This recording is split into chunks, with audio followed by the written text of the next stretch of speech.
So so basically anybody who knows me knows that I like people that can explain themselves. I like people that can explain their stances, tell me how they got to certain points with their ideas. And sometimes I can actually see where they're coming from and we can basically have a common ground. I get on the internet just like you and I look for people that are sometimes saying they're seeing the same things I'm seeing. This professor Jiang, he actually is saying what I've been saying since before we engage with Iran. We've already lost this war. Let me tell you why. The fact that they hit us back means we lost. The fact that our own commander in chief, who I'm wearing a MAGA hat, I adore the guy. The fact that he can't even give me a clear reason for why we actually unilaterally or we just went and attacked them unprovoked. He can't explain to me why. That shows weakness. When you don't know why you're doing something, that's weak. We know that it's Israel who pressured us and forced us to attack Iran. It was Israel that forced us and lied to us about the weapons of mass destruction, which is why we invaded Iraq and destroyed that country. Why we invaded Libya and killed the richest man in Africa, Gaddafi. Why we attacked Syria and expelled their leader, al-Assad, why he's in Russia now in exile. This is all a part of the greater Israel project, not the America First agenda. This means we've already lost. If you're say you're a freshman in high school and you're a nerd, you wear your glasses, and the biggest bully in the school, the biggest jock, is pushing you around and punking you in front of everybody. And say the jock calls you, says, "I'm gonna meet you outside of school 3 p.m." And you're like just some little kid, but you show up for the fight. You guys put your bags down, and before the jock even realizes it, the small little kid actually hauls off and punches him in the face first. Even if the jock gets on top of him, wails on him, puts him in a hospital, the entire school is going to say the kid won. The fact that you showed up and you defended yourself and you fought back, the fact that you punched him and you gave him a bloody nose, when everybody else in the school is scared to fucking death to fight back. Everyone around you, everyone in your class, everyone in the school, no matter which grade, everyone's afraid of this one jock. He bullies everybody, he takes everybody's money, he steals all their stuff, he goes through their lockers, he checks their pockets, whatever he wants to do. Unchecked. No one can say anything to him.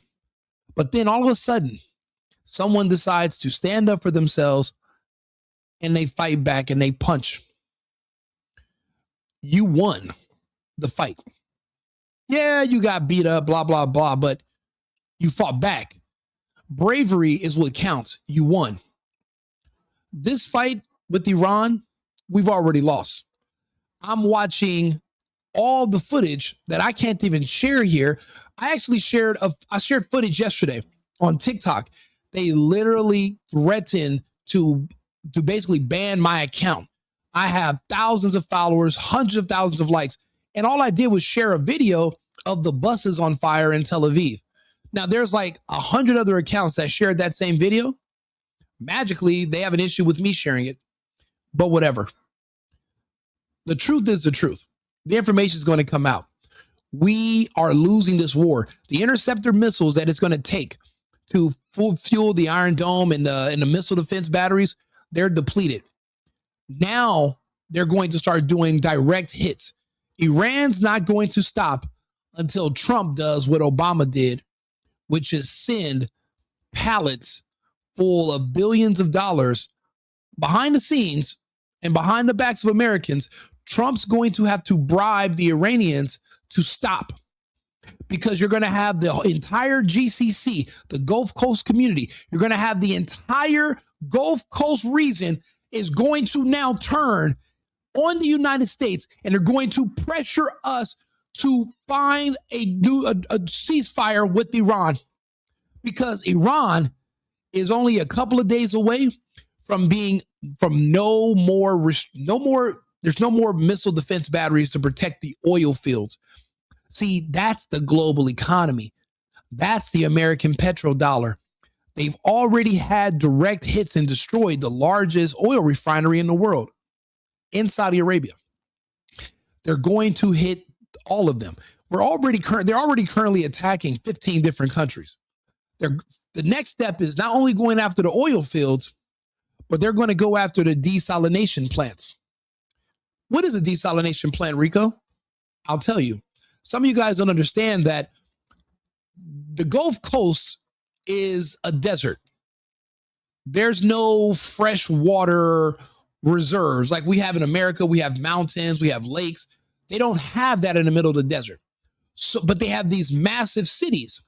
So what they do is they build these amazingly marvels of human ingenuity called desalination plants, where they're able to take water from the ocean that is salted, and they're able to remove the salt from the water at these facilities, and then they're able to pump fresh water into the kitchens to supply their populations. Iran's already hit one. If Iran targets the others, the entire GCC has about a little bit less than 2 weeks of water for their populations. It's going to take years to rebuild these facilities. You're not going to have water for the people doing the construction. You're going to have to import it. How? They're bombing the roads. They're bombing the facilities. They're bombing all of the places where you're basically refining the oil. You're bringing it in and out. There's no more planes that are landing. The entire Gulf Coast is going to be a hostage to Iran. They're going to have to now question their relationship with the United States. The number one reason people join up with larger nations is for protection. You join NATO for protection. You're going to want to join the UN. Hopefully, you can keep the peace and you'll be protected from a larger nation. America can't protect you anymore. We can't protect Kuwait, Qatar, Jordan, Saudi Arabia, the UAE. We can't protect Dubai. We cannot even protect ourselves right now because we don't have missile defense batteries up and down our eastern seaboard. They're hitting our bases, direct hits. And the suicide drones, Iran hasn't even pulled those out yet. They haven't even started hitting us with the hypersonic missiles. They almost lost their society. We killed their pope. They're going to do whatever they have to do to survive. They can't stop. And we don't have the weapons to put in these missile defense systems because we gave them all to not just Israel for their stupid ass, useless ass Iron Dome, but we also gave them to the fucking Ukrainians. And all of our American missile defense systems that were destroyed by the Russians, yeah, they had those missiles in them. And all the depots where we were storing them, the Russians turned them all into dust. Parking lots. So where are the missiles supposed to come from? We don't have a manufacturing base in our military industrial complex the way you think. See, it's an all money in situation, very little money out. Because we're the bullies and everyone's afraid of us, we didn't necessarily need to heavily rely on defense. That was an extreme miscalculation, and Trump should have never listened to Bibi. Because see, Bibi's not going to take the fall for this. Trump is. Anyway, let's talk to Professor Jiang. He's going to explain to us his predictions. He predicted everything like that was going to happen, and he's been right. And he's going to explain why we can't win this war, why we've already lost. I've given my reasons. This man's going to reinforce those. So let's take a listen. From our show, but this was from a different, from his own show, Predictive History on YouTube. This is what he said about, well, these are his predictions here. So in this class, this semester, I'm making 3 big predictions, right?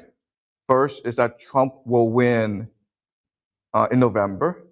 Second is that the United States will go to war against Iran. And the third big prediction is that the United States will lose this war, which will forever change the global order.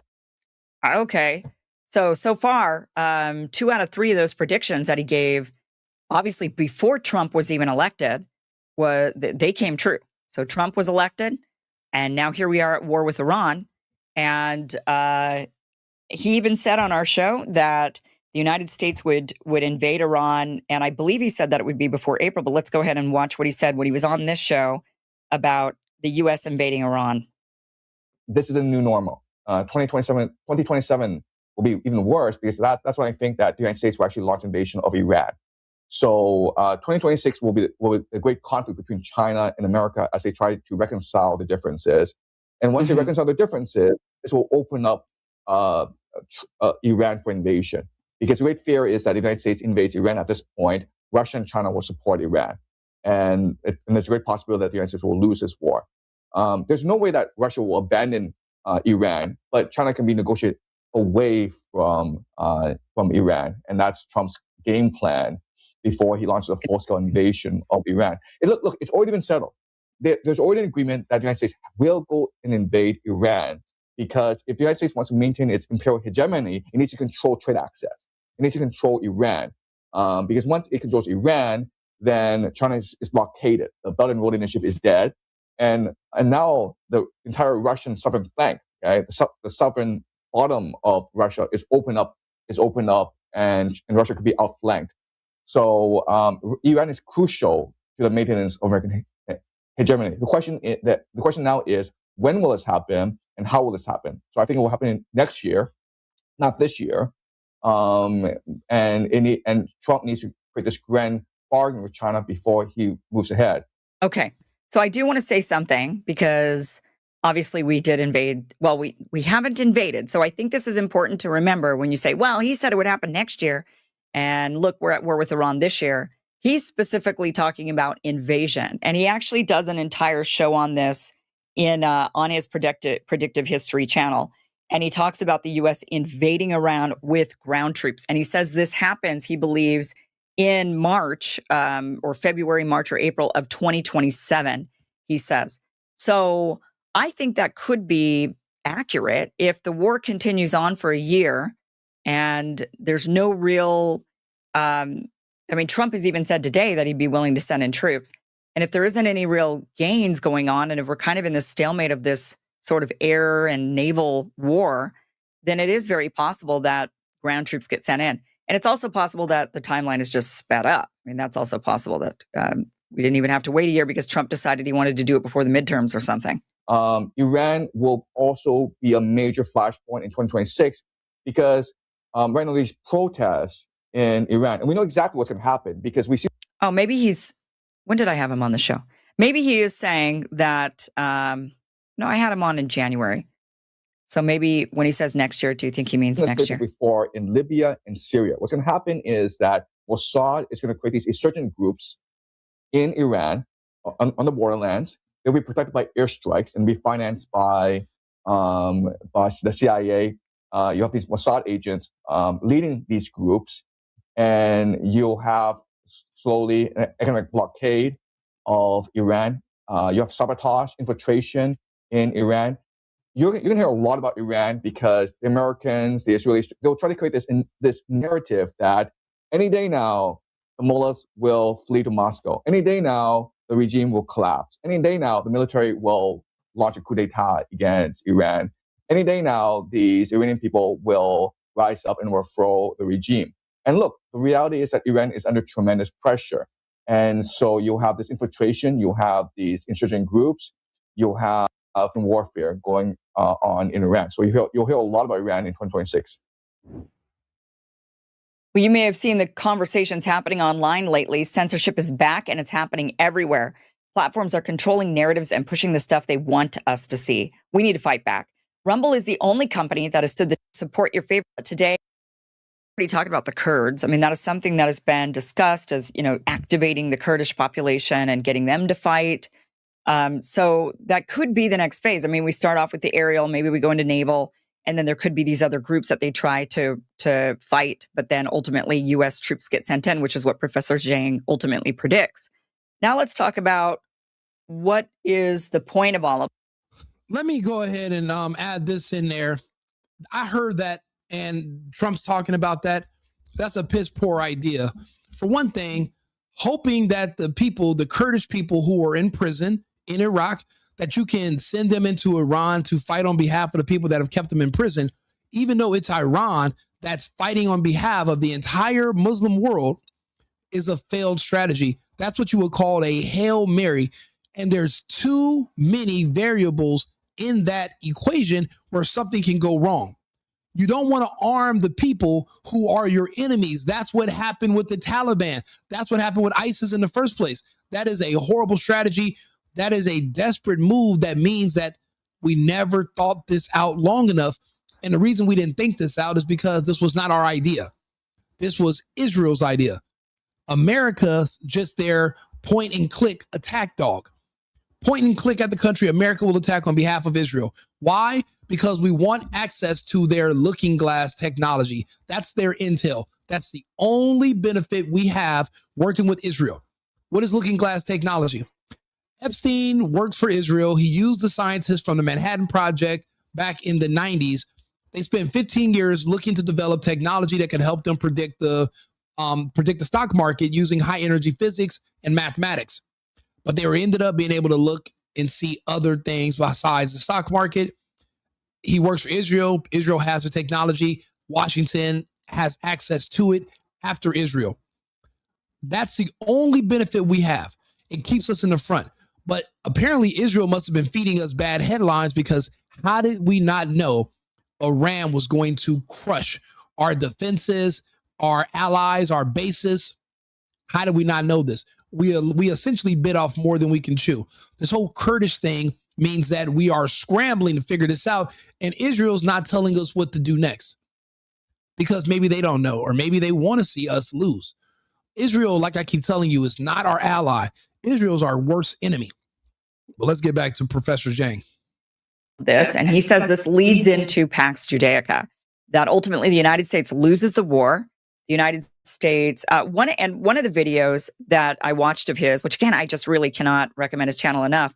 One of the videos he talks about is how the U.S. loses when it comes to the troops on the ground, that Iran is surrounded by mountains, and you could get the troops in, which is still very difficult to do, but you have multiple problems once you get the troops in, which is why the United States loses the ground war, and that Iran is actually trying to get us into a ground war. That is what they want, because they know if we get into their country, we lose. And the reason is all of these mountains, which means it's difficult to get the troops in. Once you get them in, you've got two problems. You don't know how to resupply them, because it's very difficult to get over all those mountains. And the bigger issue is you can't get them out. The troops are stuck. So he says that what would happen is the troops end up stuck in Iran, and that the U.S. threatens to nuke Iran in order to get the troops out. They're not going to nuke Iran. We don't have nukes. No one has nukes. We can firebomb. We can drop a mother of all bombs, but we don't have nukes. And that's not going to help. This is what my prediction is. The United States military is infected. There's a mind virus of communism and Marxism amongst the ranks. If you know what the makeup of what our current army looks like, you'll know what I'm talking about. I know Pete Hegseth has made arrangements to mitigate the damage caused by that mind virus. First thing he did was he did what he could legally to purge out the mentally ill trans that are also controlled by that mind virus. He was able to legally remove them from the military. But what about the Marxists and the communists? A lot of them are black. You're not going to be able to legally remove them from the military, so they're stuck there, and they're infecting the ranks, and they're dragging down our armed forces to the point where we're ineffective right now, because racial ideology and identity politics is now turning our own soldiers against the republic. I think we are going to send in on purpose the Marxists and the communists in hopes that they will be removed from our ranks, if you know what I mean. And it's going to be a limited deployment of mainly those troops. I've already seen what the troops that have been killed so far look like. There is a pattern. And I think to save our military, We are going, and because when you have that ideology, you can't talk those people out of it. You can't vote your way out of it. It has to be destroyed. And they're going to send in those in our armed forces who have that mind virus. They will be sending them in to be destroyed. There will be no nuking Iran. There will be no taking Iran. There's no benefit of us attacking Iran. This is all for Israel's Greater Israel Project. Because of that, we've already lost. But at least we might be able to rid our ranks of that infection, that mind virus of Marxism and communism. So that might be the only upside to this entire debacle. And you know what? Pete Hegseth actually has the stomach to do it. Trump doesn't. Hegseth does. And I think he's going to do what it takes. Basically say, let our guys go or we're going to nuke you. And ultimately at the end, the United States loses. This becomes a giant failure for the U.S. and we abandon the Middle East, and Israel ends up inheriting all of our weaponry, all of the stuff that we have in the Middle East. Because of course we're not going to just, we leave stuff behind every time we abandon, but this time we'll make sure the Israelis at least get it. Because then we'll say, well, our best allies and friends in the Middle East, Lindsey Graham, they're the ones who are going to have all that equipment. So we left it to our greatest friends and allies, Israel. Yeah, the greatest friends and allies who got us into this war that just will end up killing a ton of Americans, American soldiers, but our greatest friends and allies. So they end up with all the equipment. They become really strong in the region. Then he says that what happens is all of these big companies end up building up, these big AI companies they end up going into Israel. Yeah, I just did a video about that. Fuck Jasmine Crockett, fuck Al Green. They were both primaried to death. No more communists, no more Marxists, no more anti-whites, anti-American DEI bullshit in our Texas politics. They are gone. They can go fucking run for office in Africa. There are no white people there for them to complain about. They can't complain about racism or slavery. Actually, they can address the people that apparently captured them and boxed them up and sold them into slavery. Go talk to the Ghanaians. Go talk to the Nigerians. Go ask them for your reparations. Get out of our face. African Americans are not Americans. America is a different country. That's not the United States. So you got people who aren't even Americans involved in American politics. No, American politics are only for Americans. You're an African American. Go to Africa. Go get involved in those politics. This is not for you. And we got her out of there. She spent Al Green and Jasmine Crockett. The only thing they ever did in politics was complain about Trump with TDS and insult white Americans. None of them ever ran on anything. They never offered anything. They didn't do anything for their constituents. They didn't accomplish anything. They only made backhanded insults against white people and verbally attacked Trump. They were good for nothing else, not jack shit. Their districts are still in disrepair, full of crime and destruction and death.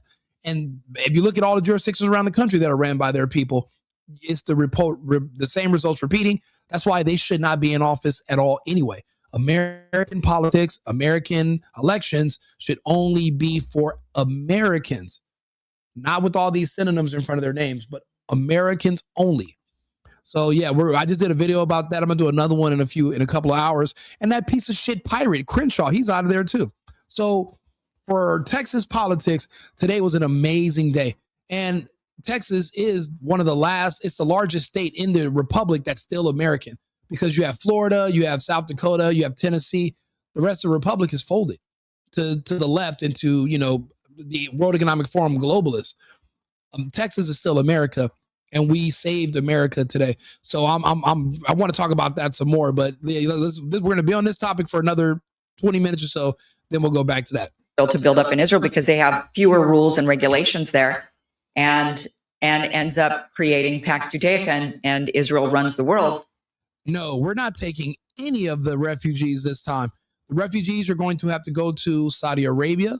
They're going to have to go to Dubai. They're going to have to go to Israel.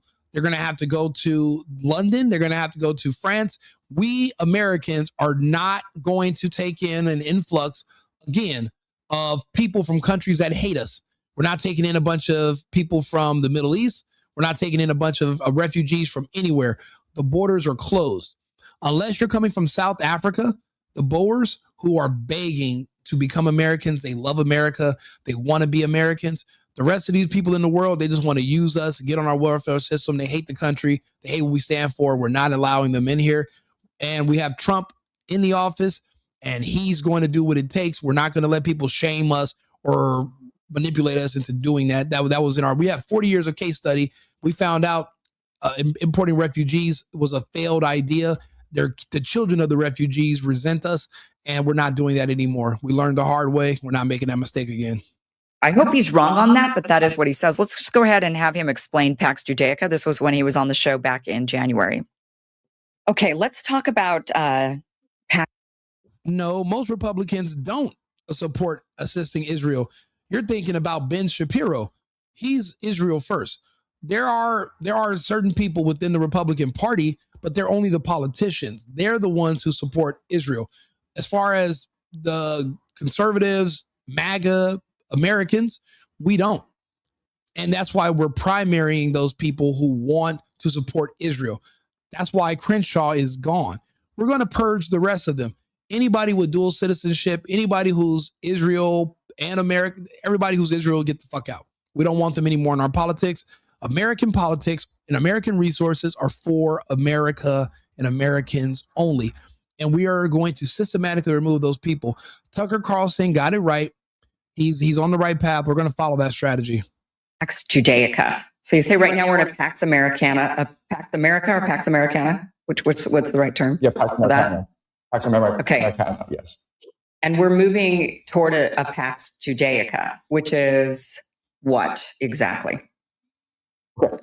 So the year 1688, this is the Glorious Revolution. This is when the King of England is overthrown by the nobility, and William of Orange, who is from the Dutch Republic, he's installed as the king. And this is significant because this creates the sovereignty of Parliament. So Parliament now is above the king. And what happens next is 1694, the creation of the Bank of England. And the Bank of England are these private interests, transnational capital. And the Bank of England, they are guaranteed by Parliament. And so this creates the idea that these private investors can lend money to the Bank of England, and if they make money, they keep their money. But if they lose money, then the Parliament, the people, guarantee their losses. So it's socialized losses, privatized gains. Okay, so this becomes the new model of global finance. Why this happens is that in Europe at this time, the world is in flames. So 30 Years' War, Protestants versus Catholics, and all these rich people, the Dutch Republic, the Habsburg Empire, Catholic Church, they need to be able to store their wealth in a more safe place as the world burns. And the safest place at this time is of course, England, because it's being protected by the Royal Navy. And so all this capital shifts over to England, and it's stored in the Bank of England. You know, it's crazy. Everybody thought that Dubai was one of the safest places on earth. Oh, we're going to go to Dubai. Oh, we're going to park our cars here. Oh, we're going to park our toys here. Oh, it's the safest place on earth. We can park our money here. And now they're getting the dog shit kicked out of them. I think we're doing better in Compton, California than we do in Dubai right now, because we're not being bombed here in the U.S. because we have these things called oceans. I don't know if you've ever heard of them, but that kind of keeps us away from all the riffraff and BS. That's why our military should be focused on protecting our borders and our shores, and not involved on the other side of the world, getting ourselves into fights that we can't win against enemies that we underestimate. These private investors have control over this capital, but it's guaranteed by both the Royal Navy as well as by Parliament.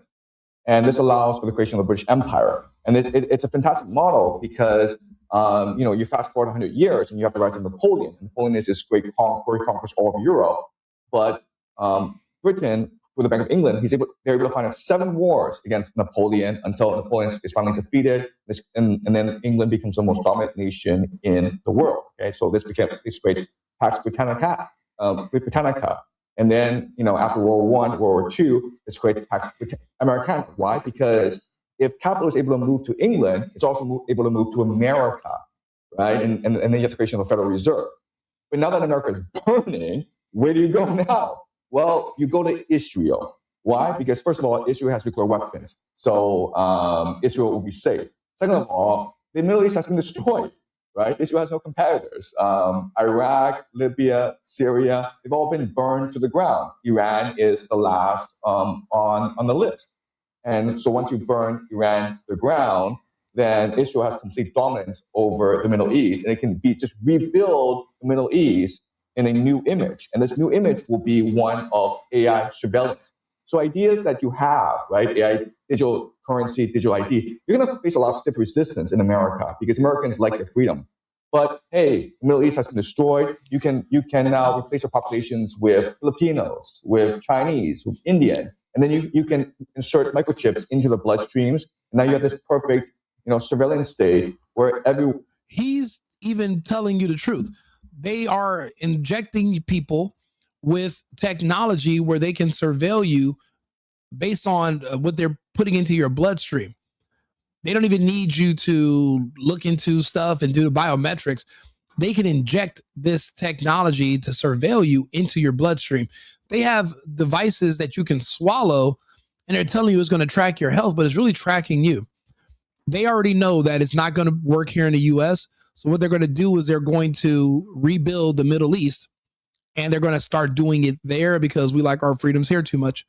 At least they know that Americans are not going to go down without a fight, but they feel that when you bring these weaker subcultures into the Middle East, they're not going to complain. You bring in Filipinos, Chinese, Indians, they will work and they'll live in these areas and they will not complain about the mass surveillance because they're not used to freedom in the first place. At least he knows, and he's Chinese. So, I mean, like I said, these people think a lot and they think ahead, and he's just sharing their thoughts with us, which I'm surprised is even allowed to do by the CCP. One is monitored, but not only is everyone monitored, their emotions are constantly being calibrated, being controlled by their surveillance state. And so you basically have a slave state, and then you introduce transhumanism where all the rich people in the world, they can go to Jerusalem and experience all this transhumanist technology, organ transplants that allow them to live 150 years. So that's the very idea of Pax Judeaica, right? Capital needs to move to a more safe place, which is Israel. But also, these oligarchs, they want to achieve a transhumanist vision of the world. And so Israel has this technology, but also they want to create a surveillance state in order to maintain permanent control of the world. And that's Pax Judeaica. Great. So basically, they want Israel to be the capital of transhumanism, and they're going to do the transplants with all their new technology that will enable people to live to be 150 years old by replacing all their organs with synthetic, because they're doing all the technology and advances there. However, Israel is not safer than the United States because Israel's being bombed right now. The United States is not. Your capital is going to be safer here in the American banks than they would ever be in a region as volatile as the Middle East. So I think he might have that wrong. And I don't think Americans are going to put their wealth in the Middle East. We can't trust it. Yes, offshore bank accounts in Panama, maybe the Swiss Alps, but now that they have new laws in those countries where you got to disclose who owns certain accounts, I mean, Americans just don't feel safe. As far as moving capital around, I don't think Israel is going to be somewhere that's super safe. I mean, they're being bombed right now. I don't even think tourism is going to go back to Dubai anymore. They're being bombed and their airports are closed. So like me, for example, I remember the fact that I just heard about what's going on in Mexico. I'm supposed to go to Rocky Point this weekend. I have a trip planned. Even though the war is like 1,000 miles away from where I'm going, I don't like the fact that it's happening in that country. So yeah, it's safe in the part of the country I'm going in until it's not safe. And it can be just my luck that I'm trapped somewhere dealing with some cartels. It turns me off to the whole country. I'm not saying, oh, well, this part of the country is great. The whole country. Well, what about if you see a shooting in LA, is that going to stop you from going to Philadelphia? If I'm in the UK, maybe I'd rather prefer to go to a country that's completely safe and not just the good parts, But I mean, that's me. Maybe you might be different. Basically, what Trump has done, let me just get this straight, is Trump has not only broken his promise about no more Middle Eastern wars. We're in a Middle Eastern war. He not only broke his promise about no Epstein files, getting the Epstein files, we still don't have all of the Epstein files, right? Which is highly suspicious. And now we're at war with Iran, doing whatever it is Israel wants.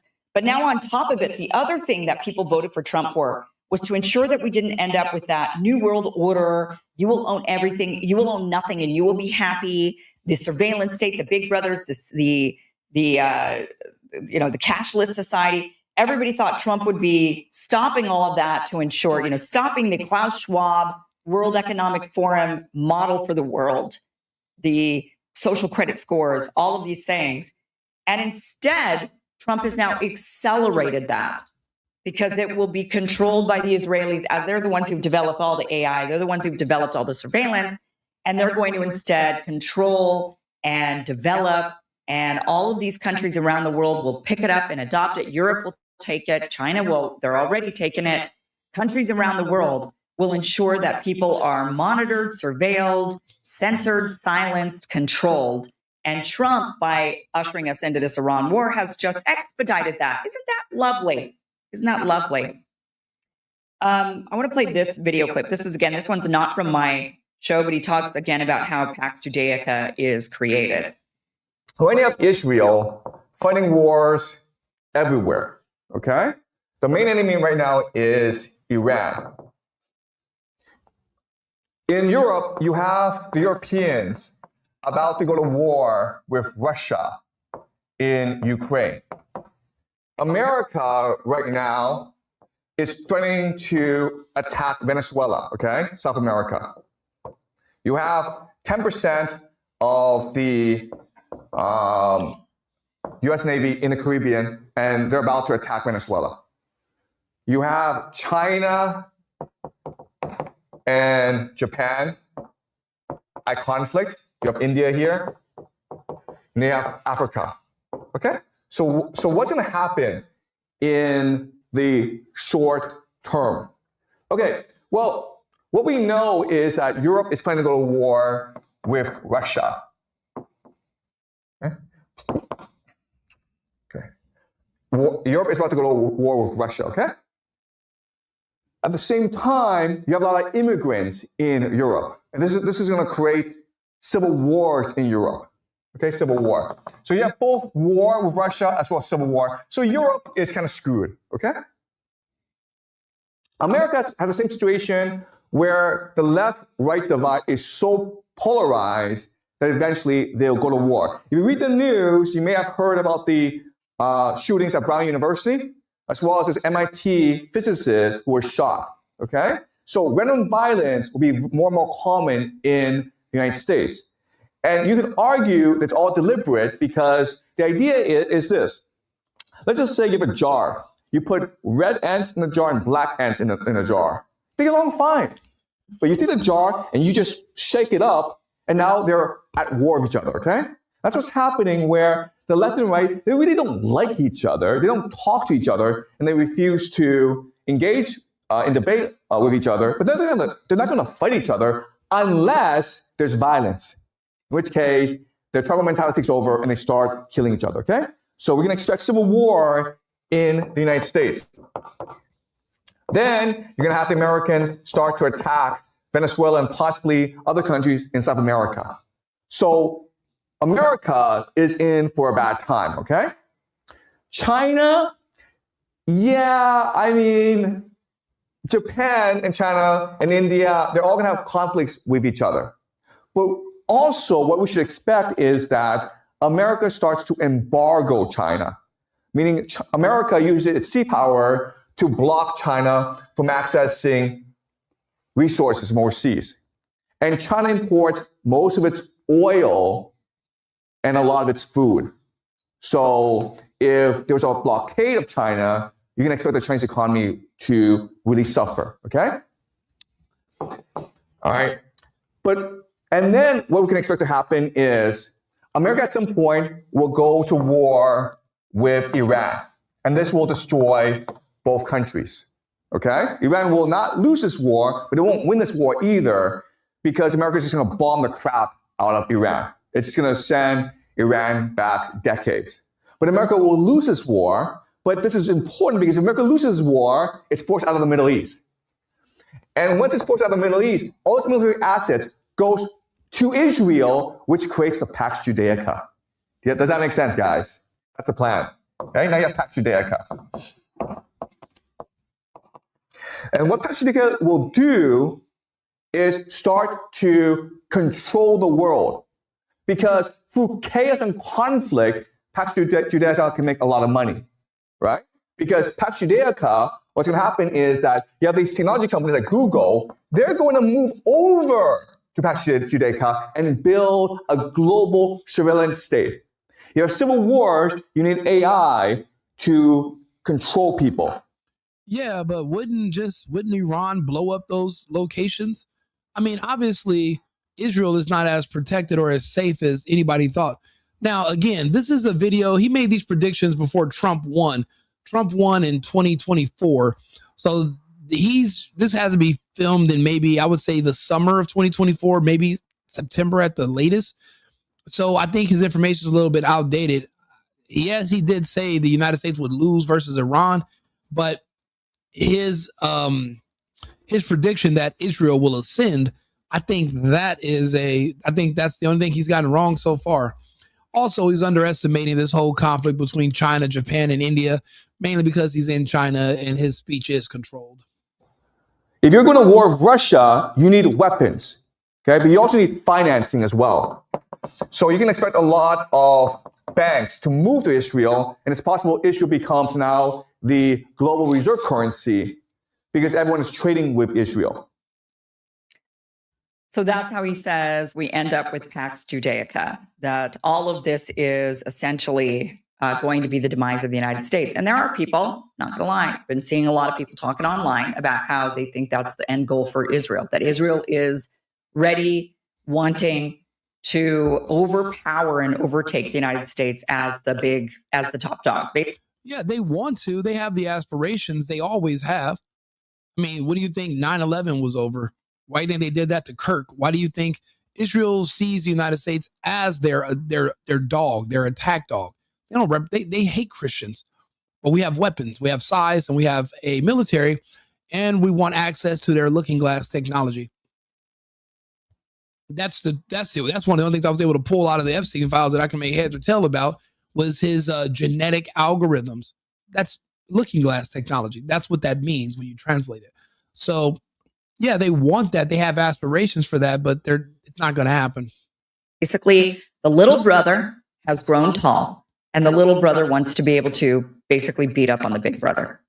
And they've effectively, over the last, I would say, I mean, if your little brother wants to beat up on you, then that means that Israel is purposely sabotaging the United States by even driving us to fight to Iran, knowing that we won't be able to win in this fight against Iran.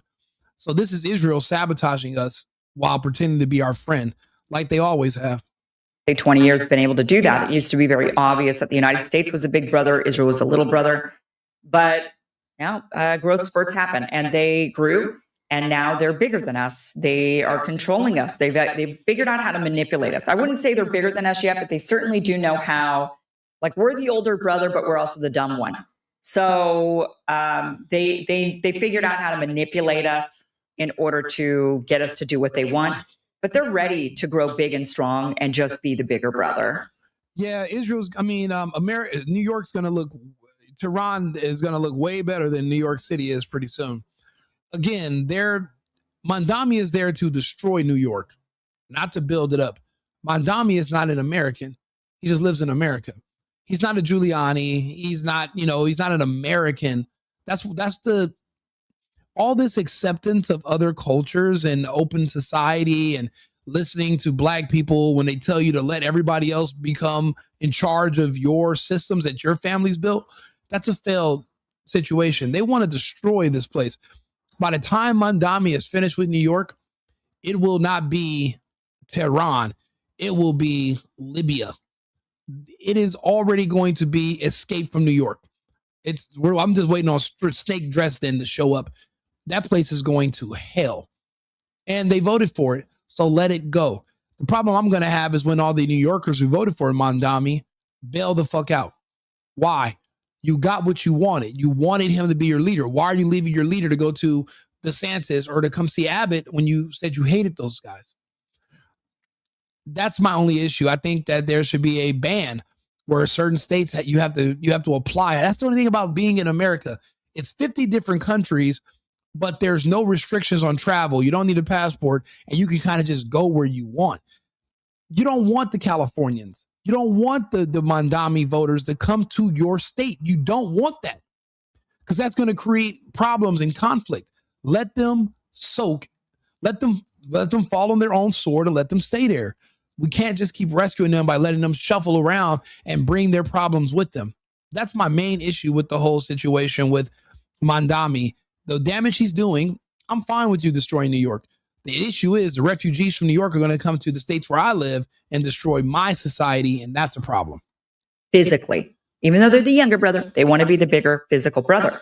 And because they have that desire, they don't want to be answered. Mandami is one of Epstein's children. That is true. He even looks like him. He just has black hair, while Epstein, being an older person, is gray. Same face shape. He was dealing with the mother. Epstein was actually he had a breeding program, and he injected everybody who got the COVID vaccine. You guys all have some of Epstein's DNA in your body. So it's not just Mandami that's related to Epstein now. You all are. And Mandami is a product of the breeding program that Epstein was doing some of his experiments.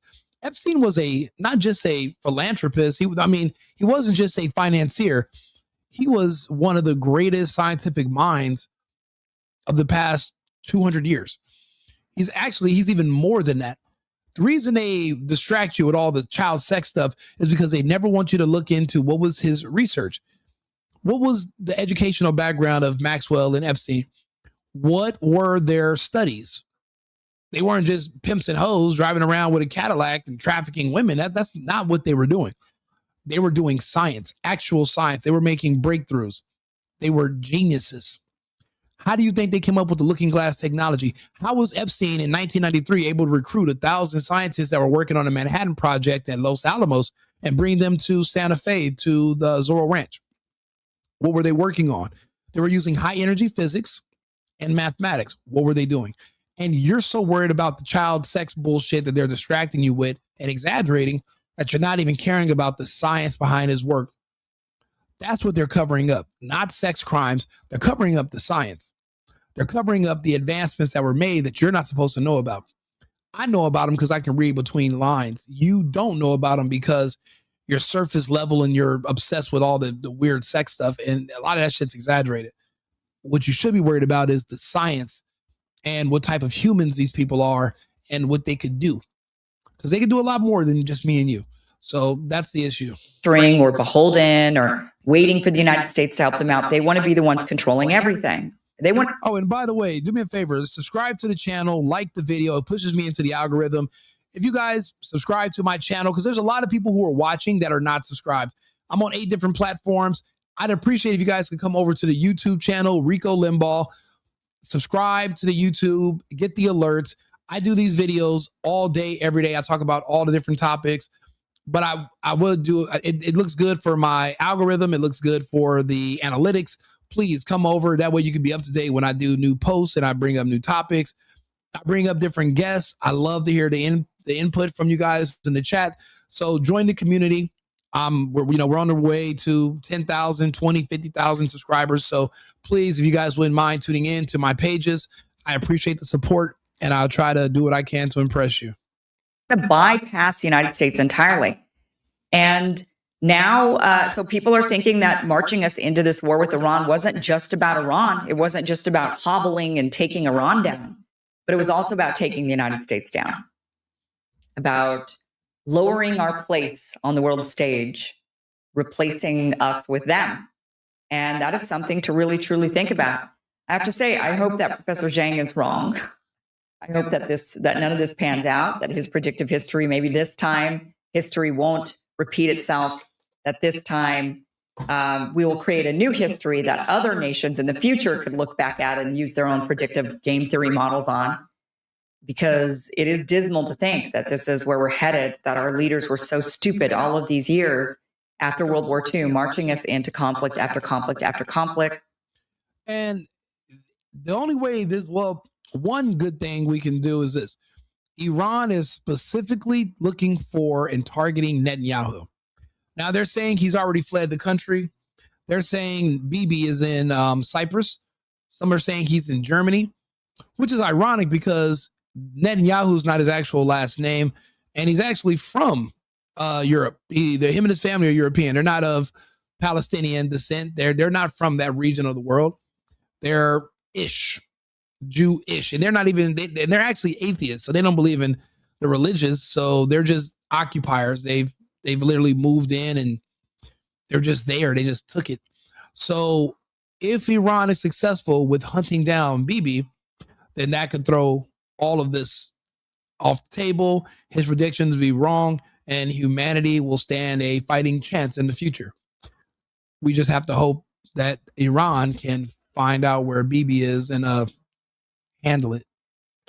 Allowing the military industrial complex to grow, allowing the Israel lobby to be as strong as it is, to get us into another war that is this time, according to Professor Jiang, going to really be the end of the U.S. empire. I sure hope not, but I'm also not going to hold my breath because things aren't looking so good. We are looking fine. The empire is okay. The problem is we're just too easily influenced by Israel because of that technology. If we can get our hands on removing that technology from Israel, then we'll let Israel sink. We have two amazing oceans, the Pacific and the Atlantic, which will delay any advancements on destroying our empire. The only threats to our empire we have are from within, and that's the Black community and the gay community, which they have already merged together, and we're fighting with them daily. But we're making progress. We removed 2 Blacks and gays from politics today. Jasmine Crockett, Al Green, both removed, primaried out. America is fighting back against the DEI, Black and gay plants that are trying to destroy our nation. Our only issues we got to worry about are domestic. We don't have to worry about some other enemy from abroad crossing our oceans and doing anything to us. It's these locals. They know the terrain. They speak the language. They were born here by happenstance, but they're not Americans, and they don't claim to be Americans. They claim to be everything else but American. So that's what we have to focus on. And him not being in the United States, he doesn't understand how the culture war that we're fighting over here.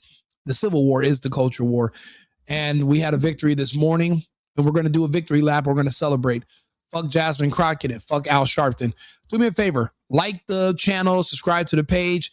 Texas Politics 1. I'm glad and proud to be a Texas resident now. I'm a refugee from California, kind of like everybody else out here. So subscribe to the channel, like the video.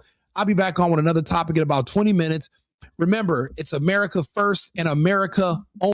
I've been needing to find a new apartment, which has not been easy with credit as bad as mine. Luckily, I found cosigning.com. They connected me with a cosigner who helped me get my dream apartment for me and my dog. I just paid a small fee and was able to move in fast. Get the cosigner you need for the apartment you want. Check out cosigning.com today.